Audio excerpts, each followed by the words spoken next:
आचार्य भगवंत कहते हैं कि जिन्होंने यथार्थ को देखा है उनकी नजरों से यथार्थ को देखने का प्रयास करो। अभी हम अपनी नजरों से यथार्थ देखते हैं और जो दिखता है वो सत्य होता है, ये कोई जरूरी नहीं होता। दुनिया में प्रत्यक्ष दिखने वाली हर वस्तु वैसी ही है ऐसा होता नहीं बंधुओं। देखने के बावजूद कई बार आंखों के सामने से झूठ होकर के निकल जाता है। आचार्य जी कहते हैं मन ऊंचा करो, मन ऊंचा तो भाग्य ऊंचा। अब मन ऊंचा कैसे बनाया जाता है, तो आचार्य कहते हैं कि जिन्होंने यथार्थ देखा है उनकी नजरों से यथार्थ देखने का प्रयास करो। जिन्होंने यथार्थ को देखने के लिए अपना जीवन खपाया, एक दिन का उपवास करते हैं ना तो चेहरा मुरझा जाता है, पूरे चेहरे का पानी उतर जाता है, होता है कि नहीं। किसी साधक ने उस यथार्थ को पकड़ने के लिए 13 महीने 8 दिन तक लगातार उपवास किया, किसी ने 6 महीने तक, किसी ने 1 साल तक। बाहुबली भगवान 1 वर्ष तक निराहार खड़े रहे, तब जाकर के अंतर्चक्षु से उनको जीवन का कुछ यथार्थ मिला। शरीर से खड़े थे लेकिन अंदर से मुस्कुराहट कम थी। 1 साल लगा, चेहरे का पानी मुरझाया नहीं। उनकी दृष्टि से यथार्थ को देखने का प्रयास करो, वो यथार्थ में क्या कहते हैं, कैसे वो अपनी उस सत्य दृष्टि से दुनिया को लाभान्वित करना चाहते हैं। आज की साइंस ने और आज के मेडिकल डिपार्टमेंट ने हमारे दिमाग की, ब्रेन की सेटिंग पूरी की पूरी बिगाड़ दी है। मोबाइल चलाते हैं ना, मोबाइल चलाते चलाते कई बार उसको रिबूट करना पड़ता है। ऐसे लाइफ को भी कई बार रिबूट करना पड़ता है। जैसे मोबाइल चलाते चलाते बार बार आपको उसको नया वर्जन चाहिए पड़ता है, ऐसे इंसान को भी अपना नया वर्जन पैदा करना पड़ता है। सिद्ध परमेष्ठियों ने, जिन तीर्थंकरों ने महीनों वर्षों उपवास करने के बाद कैवल्य की प्राप्ति की होगी और उनने अपने ज्ञान में कोई शब्द, कोई बात ढूंढी होगी, फिर उन्होंने देशना दी होगी, उस देशना को हमारे पुण्य से हमारे हाथ तक आ गई। हाथ में है वो देशना, लेकिन हाथ में होने के बावजूद वो देशना मंदिरों में, पुस्तकों में बंद पड़ी है। हम कभी स्वाध्याय करना पसंद नहीं करते। मन ऊंचा कैसे होगा? मन ऊंचा नहीं होगा तो भाग्य ऊंचा कैसे होगा? उनका देखा हुआ यथार्थ हमारी आंखों में दिखाई ही नहीं देता, हमको दिखाई देता है हमारी देखी हुई चीजें। आचार्य भगवंत कहते हैं जैन कुल में आ गया है, लाभ का अवसर मिलेगा लेकिन लाभ नहीं उठाएगा। अरे महाराज, हमने तो सुना था कि लाभ का अवसर मिलने पर लाभ उठाया जाता है, लेकिन आचार्य भगवंत कहते हैं कि लाभ का अवसर मिलने पर भी वो लाभ नहीं उठाता, तब जाकर के उसके जीवन में सुख और सौंदर्य बढ़ता है।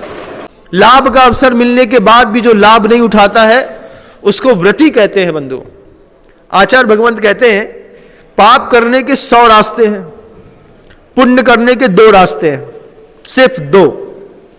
सूत्र लिखा अगार्य नगारश्च, या तो आगारी बनो या अनगारी बनो। धर्म करने का 2 रास्ता। और आगारी मतलब घर के सहित रहने वाला व्यक्ति भी है तो वो कैसा है कि झूठ का अवसर मिलेगा, लोभ का अवसर मिलेगा, सिर्फ धन संबंधी नहीं, स्त्री संबंधी मिलेगा, किसी और वस्तु संबंधी मिलेगा, किसी और चीजों का भी अचानक आपको आपके कर्मोदय से लाभ के अवसर मिलेंगे, लेकिन हम परहेज करेंगे, हमें नहीं चाहिए।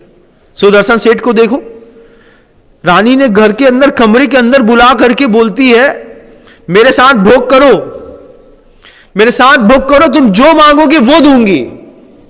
लाभ का अवसर मिलने के बाद भी सुदर्शन सेठ किसी महिला के एकांत कमरे से यह कह करके वापस लौट आए, हम तो हिजड़ा है, हिजड़ा आदमी क्या संभोग करेगा, हिजड़ा आदमी क्या भोग की कथा कहेगा। यह कह करके जैन कुल का धर्मावलंबी किसी बंद कमरे से वापस लौट आया और स्वर्ग की यात्राओं पे निकल गया। हमारी ब्रेन की सेटिंग मेडिकल ने और साइंस ने और मेडिकल साइंस ने सबने सब बदल दी। हम मशीन और मन के सहारे उस अज्ञात चीज तक पहुंच गए जिसके बारे में कभी हमने सोचा नहीं था। लेकिन हम सोचते हैं, अपनी दिमाग को लेकर के जाते हैं तो पता चलता है कि सुदर्शन सेठ ने क्या कमाल किया होगा कि रानी हाथ पकड़ के कहती है तुम मुझे मेरे पति से ज्यादा प्रिय हो। अब वो कहता है कि मां देखो मैं नपुंसक हूं, मैं कुछ कर नहीं पाता हूं। उसने हाथ छोड़ा, नपुंसक के ऊपर मेरा मोह आ गया। बाहर निकली, कुछ दिन बाद जब दो सुंदर अच्छे खेलते हुए बच्चे देखे, सखी से पूछती हैं इतने पुण्यवान बच्चे किसके हैं? तो वो कहती है सेठ सुदर्शन के। वो तो कहता था कि मैं नपुंसक हूं। अरे आपने कुछ झूठ बोला होगा। तब उसको गुस्सा बढ़ा, फिर उसने और कुछ चक्र रचे। लेकिन लाभ का अवसर मिलने के बाद एक आदमी लौटा ना, लौटा। क्या आप कभी लौटे? पूछना चाहते? जैन शासन में आने के बाद जिनकुल में आना और जैन धर्मावलंबी होना, इन दोनों चीजों में बहुत अंतर है। हम जिनकुल में पैदा हो गए हैं, लेकिन हमारी फिलॉसफी कौन से कुल की है हमको पता नहीं है। मौका मिलता है, जिस चीज का, जिस पाप करने का मौका मिलता है हम वहीं पे कर लेते हैं। करते हैं कि नहीं? अपने आप से झूठ बोलने से क्या पाओगे? हमसे झूठ बोलना फिर भी ठीक है, हाँ महाराज हम ऐसा नहीं करते। लेकिन प्रथमान योग के कथानक कहते हैं एक बार पलट करके उस यथार्थ तक दृष्टि लेकर के मन को ऊंचा करो। जिस दिन मन ऊंचा हो जाएगा उस दिन भाग्य भी ऊंचा हो जाएगा। बहुत सारे ऐसे लोग हैं संसार में जिनकी ब्रह्मचर्य की प्रसिद्धि है, किसी व्यक्ति का तप प्रशंसनीय है, किसी व्यक्ति की भावना प्रशंसनीय है, किसी व्यक्ति का वात्सल्य प्रशंसनीय है, किसी का प्रेम प्रशंसनीय है। हर जीवन में कुछ ना कुछ प्रशंसा के योग्य है। तुम अपने जीवन में खोज करो एक बार, तुम्हारे जीवन में प्रशंसनीय क्या है। अपने जीवन का प्रशंसनीय देखिएगा, फिर पूर्वजों का प्रशंसनीय देखिएगा जिन्होंने कुंडलपुर के 83 मंदिर बनाए होंगे, जिन्होंने जैन धर्म के लिए, जिन शासन के लिए ऐसे महानतम जिन बिंब की स्थापना करी होगी, कुंडलपुर के बड़े बाबा की स्थापना करके। वो भी गृहस्थ होगा, साधु ने तो ताकत ही नहीं साधु के पास, क्या वो प्रतिमा बनाएगा, क्या वो मंदिर बनाएगा। भगवान बनाने की सामर्थ्य तो है तुम्हारी प्रतिमा को, लेकिन प्रतिमा बनाने की सामर्थ्य तो गृहस्थ की है। आप अपनी सामर्थ्य का सर्वोत्कृष्ट प्रदर्शन करिए, साधु फिर उस प्रतिमा को सामने रख करके, बैठ करके उसके सामने अपनी साधना का सर्वोत्कृष्ट प्रदर्शन करता। तब जाकर के हर प्रतिमा का अतिशय अलग अलग होता है। एक मंदिर में 50 प्रतिमाएं हैं तो 50 की 50 प्रतिमाएं अलग अलग अतिशय वाली होती हैं, ध्यान रखिएगा।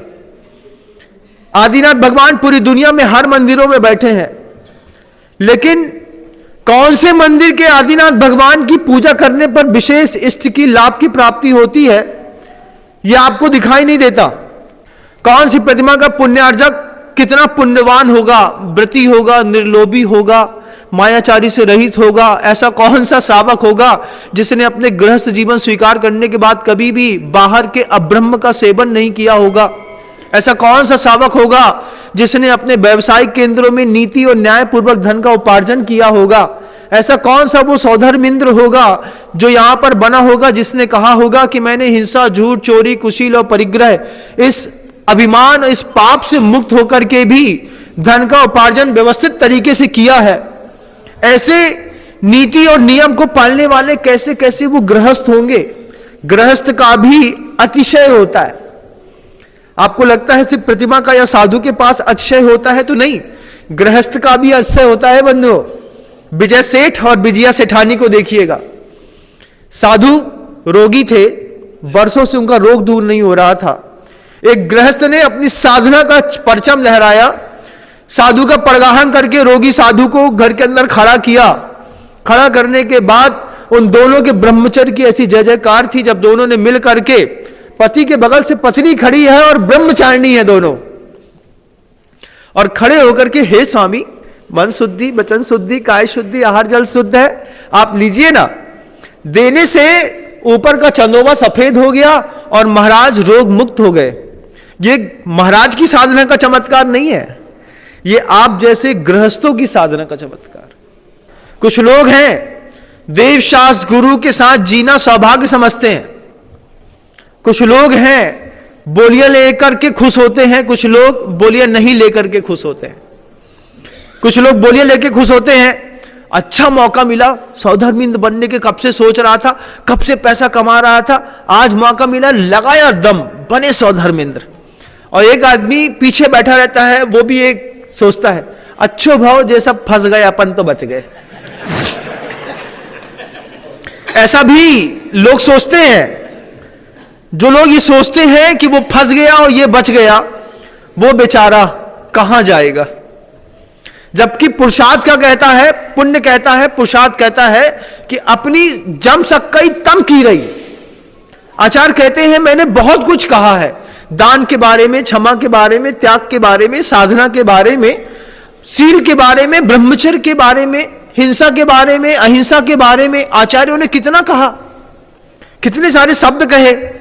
और फिर सब कहने के बाद आचार्य कहते हैं जम सकई तम की रही, जितना कर सकते हो उतना तो करो। कितना? जितना कर सकते हैं उतना तो करो। और फिर जम न सकई तहेब सद्दहणम, और जो नहीं कर पाते हो तो जो कर रहा है उसके ऊपर श्रद्धा करो।